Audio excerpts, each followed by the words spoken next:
ये कहानी है रामपुर नाम के गांव की, जहां बिरजू नाम का एक मूर्ख आदमी रहता था, किंतु उसकी पत्नी नीलम बहुत बुद्धिमान और चतुर थी। उसी गांव में एक लालची सेठ भी रहता था, सेठ हरिया, जो अपनी चालाकी और चतुराई के कारण अक्सर गांव के लोगों को लूटता और ठगता रहता था। ये लो पैसे और घास, ये पैसे लाला सब्जी वाले को दे देना और घास गाय को डाल देना। वो कल मैंने लाला सब्जी वाले से कुछ सब्जी उधार ली थी, ये उसी के पैसे हैं। मैंने जो कहा वो अच्छे से समझ में आया तो है ना? पैसे लाला सब्जी वाले को देने हैं और घास गाय को चारे के लिए डालनी है। अरे हाँ नीलम, मैं सब समझ गया। अच्छा तो अब मैं चलता हूँ। इतना कहकर बिरजू घर से निकल जाता है, परंतु बिरजू एक नंबर का भुलक्कड़ और मूर्ख व्यक्ति था।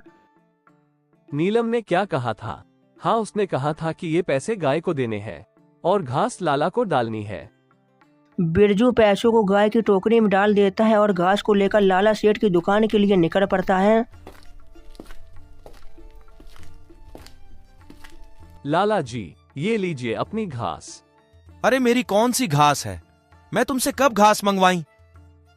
आप ही ने तो मंगाई थी। मेरी पत्नी ने कहा कि लाला जी को घास देकर आओ।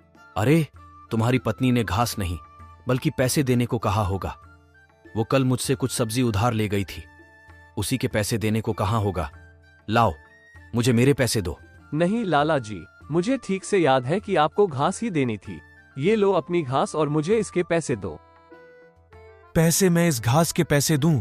तुम पागल तो नहीं हो गई हो? भला मैं इस घास का क्या करूंगा? लाला जी, ये तो आपको पता होगा क्योंकि घास तो अपने मनगाई है। मैं कैसे जान सकता हूँ? अरे भाई, क्यों सुबह सुबह मेरा दिमाग पका रहे हो? मैंने कोई घास नहीं मंगवाई। ये अपनी घास लेकर जाऊं यहां से। नहीं लाला जी, ये आपकी ही घास है। मैं इतनी दूर से लेकर आया हूँ और मेरी पत्नी ने कहा था कि आपको ये घास देनी ही है। लाला जी, हमें भी सब्जी दे दो, बहुत देर से खड़े हैं। हाँ भैया, देता हूँ देता हूँ। देखो बिरजू, ये मेरी घास नहीं है, तुम इसे यहाँ से ले जाओ। नहीं लाला जी, ये घास आपने मंगवाई है और आपको ही लेनी पड़ेगी। जब तक आप ये घास नहीं लोगे तब तक मैं यहाँ से बिल्कुल भी नहीं हिलूंगा। अरे भाई, सुबह सुबह किसका मुंह देखकर उठा था जो इस मूर्ख से पाला पड़ा है? ऐसे तो मेरी सारी दुकानदारी खराब हो जाएगी। एक काम करता हूँ, इसे पैसे दे ही देता हूँ।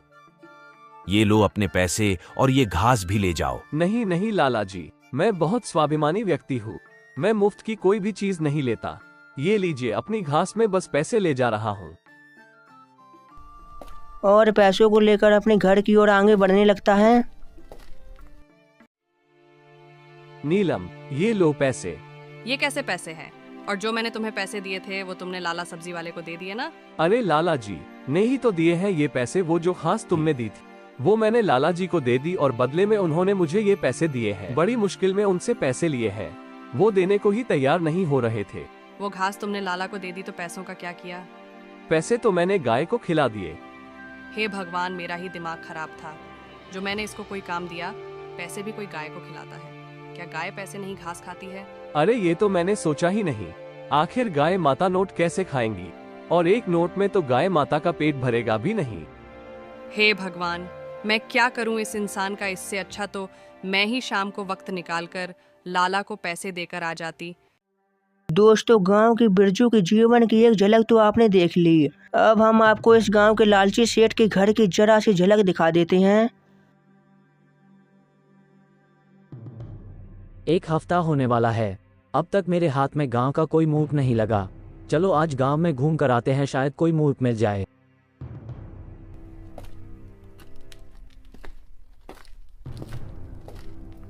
जब सेठ थोड़े आगे बढ़ता तभी वो देखता कि एक पेड़ के नीचे 3 लोग खड़े होकर बातें कर रहे हैं, जिनमें से एक बिरजू भी था। वो तुरंत बिरजू को देखकर बोला, अरे मैं इस मूर्ख बिरजू को कैसे भूल गया?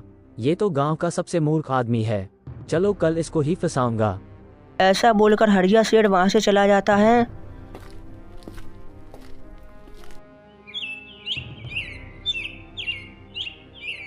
और अगले दिन सेठ हरिया ने बिरजू को अपने जाल में फंसाने की योजना बनाई। उसने सोचा कि बिरजू की मूर्खता का फायदा उठाकर उसको लूटा जा सकता है। हरिया सेठ ने बिरजू को अपने घर बुलवाया और कहा, बिरजू भाई, मुझे तुम गांव के सबसे बुद्धिमान और ईमानदार व्यक्ति लगते हो, इसलिए मुझे तुम्हारी एक सहायता चाहिए।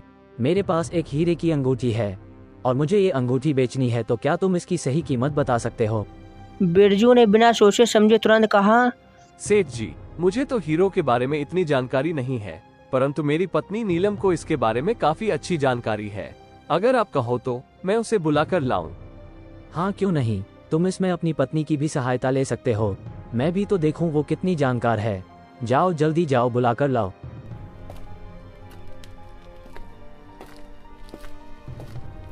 इस मूर्ख बिरजू की पत्नी क्या कर लेगी भला? वो भी इसी की तरह मूर्ख ही होगी। बिरजू अपने घर लौट जाता है और अपने घर जाकर अपनी पत्नी नीलम से कहता है। नीलम, वो सेठ हरिया के पास एक बहुत कीमती हीरे की अंगूठी है।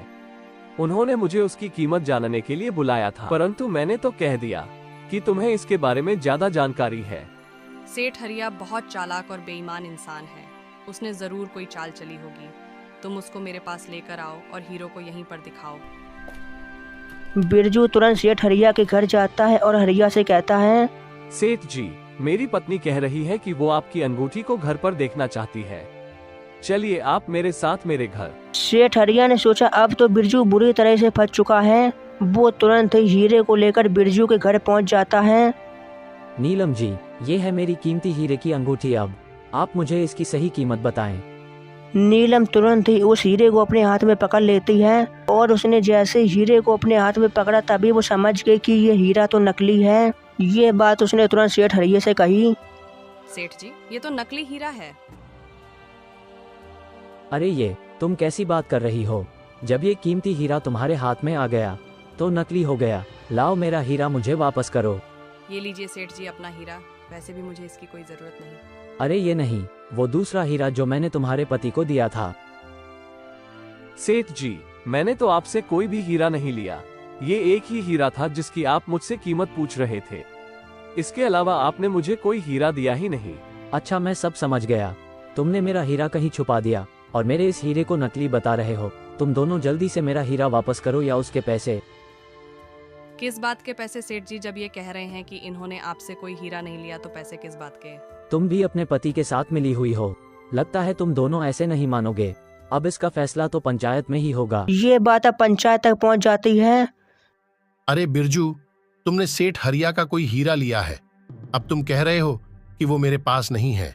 नहीं सरपंच जी, मैंने सेठ हरिया का कोई हीरा नहीं लिया है। मुझे अच्छे से याद है कि इन्होंने मुझे हीरे की कीमत पूछने के लिए बुलाया था और मैंने कहा था कि मुझे इसके बारे में कोई जानकारी नहीं है। मेरी पत्नी को ज्यादा जानकारी है। नहीं सरपंच जी, पूरा गांव जानता है कि ये बिरजू एक नंबर का मूर्ख और भुलक्कड़ आदमी है। ये मेरे घर आया था और मुझे हीरा लेकर गया था। इसने मुझसे कहा था कि मेरे घर आकर पैसे ले जाना, और जब मैं इसके घर गया तो इन दोनों में साफ साफ मना कर दिया कि मैं तुम्हारा कोई हीरा नहीं लिया। नहीं सरपंच जी, ये सेठ हरिया बिल्कुल झूठ बोल रहा है। हमने ऐसा कुछ नहीं किया, बल्कि ये सेठ हरिया तो खुद हमारे चलकर आया था अपने हीरे की कीमत लगाने। और जब मैंने कहा कि इसका हीरा नकली है तो ये कहता है कि मेरे पति इससे हीरा लेकर कहीं छुपा दिया। लेकिन सरपंच जी, मैं अपने पति को अच्छे से जानती है। ये थोड़े नादान और भुलक्कड़ जरूर है, लेकिन ये चोरी नहीं कर सकते। अच्छा हरिया, क्या तुम बता सकते हो कि तुम्हारा हीरा कैसा था? क्या उसके जैसा एक और हीरा है तुम्हारे पास? नहीं सरपंच जी, मेरे पास बस एक ही हीरा था जो इसने चुरा लिया। अच्छा ठीक है, तो अब इसका फैसला पंचायत ही करेंगी। जैसा कि सेठ हरिया ने कहा कि उनके पास एक हीरा था, तो अब तुम दोनों के घर की तलाशी ली जाएगी। अरे ये तो उल्टा पड़ गया। नीलम तो काफी चतुर और चालाक निकली। हीरा तो मेरे पास ही है। अगर मेरे घर की तलाशी ली गई तो सच सबके सामने आ जाएगा और पूरे गांव में मेरी बदनामी हो जाएगी। नहीं नहीं, मैं ऐसा नहीं होने दूंगा। सरपंच जी रहने दो, मुझे इनके घर की कोई तलाशी नहीं चाहिए। मैंने इन्हें माफ किया। नहीं सरपंच जी, अब तो आप तलाशी ले ही लीजिए। हम एक इज्जतदार लोग हैं, भले ही कम कमाते हैं लेकिन ईमानदारी की रोटी खाते हैं।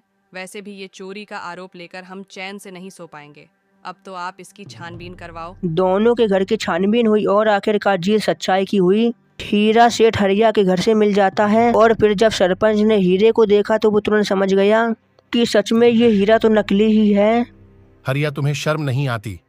इतने पैसे वाले होकर भी तुम इन गरीबों को परेशान करते हो, उन पर झूठा आरोप लगाते हो। तुम्हें सजा के तौर पर बिरजू को अपनी जमीन का 1/4 हिस्सा देना होगा। इस तरह सेठ हरिया का काला चेहरा सबके सामने आ गया। राम राम भाइयों।